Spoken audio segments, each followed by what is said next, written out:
Mes chers amis, on peut dire que les saints sont des hommes et des femmes qui aiment Dieu de tout leur cœur et le prochain comme eux-mêmes, c'est-à-dire beaucoup.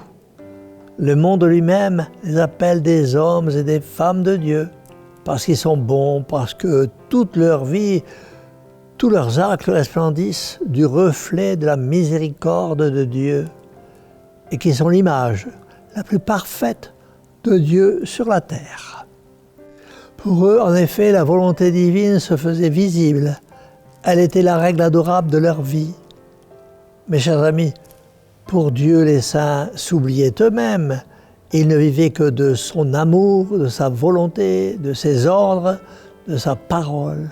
Et comme Abraham, comme Moïse, comme Saint Pierre, Saint Paul, Saint Jean, le Saint curé d'Ars, Saint Léopold Mandic, Sainte Thérèse d'Avila, Sainte Catherine de Sienne, Sainte Bernadette, Sainte Thérèse de l'Enfant Jésus et de la Sainte Face, Sainte Marie-Faustine et tant d'autres. Dieu demeure en eux et il demeure en lui. Il les compénètre de son esprit, de sa science, de sa toute-puissance, de sa vie. Il les divinise en quelque sorte. Ils ne font qu'un avec lui. Rien d'étonnant alors que Dieu leur communique ses secrets sur l'avenir, sur la nature, sur la mort. Rien d'étonnant que Dieu leur ait accordé le pouvoir de guérir les corps et les âmes et qu'il les ait sacrés à la face du monde, prophètes et thaumaturges. N'oublions pas, mes chers amis, que le Dieu Trinité ne refuse rien à ceux qui se sont donnés tout à lui. Nos saints n'étaient pas seulement des hommes et des femmes de Dieu, ils voulaient aussi être, et ils étaient, des hommes et des femmes du prochain, du peuple et de la nation. Nous les voyons au berceau de toutes les sociétés.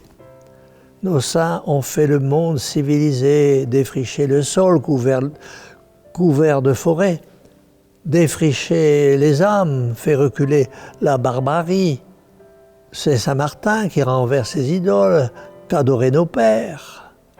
C'est Saint Rémy qui, par le baptême et avec Sainte Clotilde, adoucit Clovis, le guerrier farouche. C'est Saint Léon qui arrêta Attila.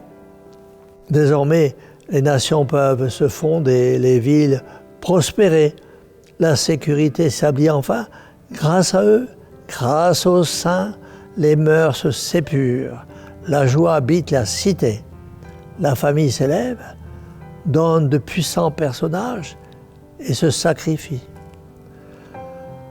Voilà ce qu'étaient nos saints, voilà ce qu'ils ont fait, les uns avec plus d'éclat, d'autres dans un cadre plus modeste, chacun suivant ses moyens.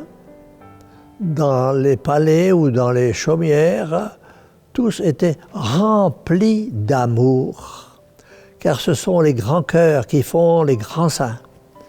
Mes amis, puisque l'on ne peut entrer dans la vie éternelle sans être saint, il faut donc que nous devenions des saints. Et il faut le dire pour rassurer tout le monde, la sainteté est facile, car il y a beaucoup de saints et nous sommes inexcusables de ne pas devenir des saints. Ne croyez pas en effet que les saints soient des exceptions. Ils sont innombrables, nous dit la Sainte Église. On ne peut les compter.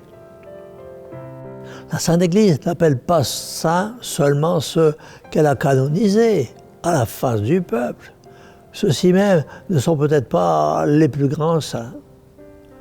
Les plus grands saints seront les plus humbles, ceux que le monde n'a pas connus, qui ont vécu dans le devoir obscur, constamment et héroïquement.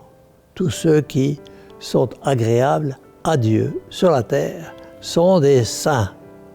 Et pour être agréable à Dieu, il suffit de le vouloir, d'être une âme de bonne volonté. Mes chers amis, vous me direz peut-être que vous n'avez pas le temps, les moyens d'être de bons chrétiens, donc des saints. Je vous répondrai, ce n'est pas le temps ni les moyens qui vous manquent, mais la volonté. Or, nous le savons, le ciel n'est ouvert qu'aux hommes de bonne volonté. Ce temps qui vous manque, vous le consacrez à vos amis, à des indifférents même, à toute œuvre qui vous plaît, même mauvaise, à tout le monde, sauf à Dieu. Or, votre temps, vous ne le devez qu'à Dieu, qui en échange vous donnera son éternité. Si vous ne lui donnez pas votre temps, il ne vous donnera pas son éternité. C'est de toute justice. Vous êtes donc inexcusable. Alors, mes amis, apprenez à connaître le vrai bonheur qui est dans l'obéissance à votre conscience, à votre foi et à la Sainte Église. La très sainte Vierge Marie, Saint Joseph et tous les saints étaient les plus heureux des hommes et des femmes. Si nous les imitons, nous jouirons au terme de notre vie d'une Toussaint éternelle, perpétuelle, d'une fête qui ne finira pas et nous aurons le bonheur infini de nous retrouver tous et de reformer nos familles tout auprès de l'Immaculée Mère de Dieu, la reine de tous les saints.